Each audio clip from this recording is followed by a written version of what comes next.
Jelang libur Hari Raya Besar Keagamaan Natal tahun 2020 dan juga Tahun Baru 2021, pemerintah Provinsi DKI Jakarta dalam hal ini Gubernur DKI Jakarta Anies Baswedan mengeluarkan instruksi Gubernur nomor 64 tahun 2020 dan juga seruan Gubernur nomor 17 tahun 2020 yang dimana hal ini mengatur mengenai pencegahan penyebaran klaster di libur akhir tahun, di mana di dalamnya mengatur juga mengenai pembatasan atau pengetatan untuk para pekerja baik dari sektor pemerintah maupun dari sektor swasta untuk memberlakukan 50% pekerjanya untuk melakukan WFO atau work from office atau bekerja dari kantor.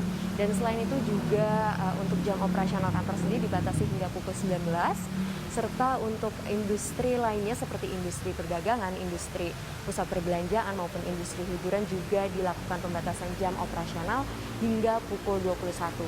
Dan hal ini akan sedikit berbeda di tanggal 24 hingga tanggal 27 Desember 2020 serta tanggal 31 Desember hingga tanggal 2 Januari 2021 di mana untuk jam operasionalnya sendiri dibatasi hingga pukul 19.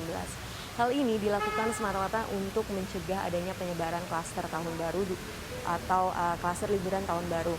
Dan tentu saja hal ini juga menjadi refleksi atas adanya penaikan kasus di DKI Jakarta saat terjadinya cuti bersama di bulan Oktober tahun 2020 itu sendiri.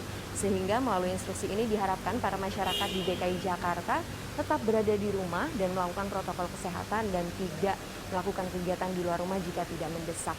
Sehingga untuk penyebaran atau dapat menurunkan tingkat penularan COVID-19 di DKI Jakarta itu sendiri.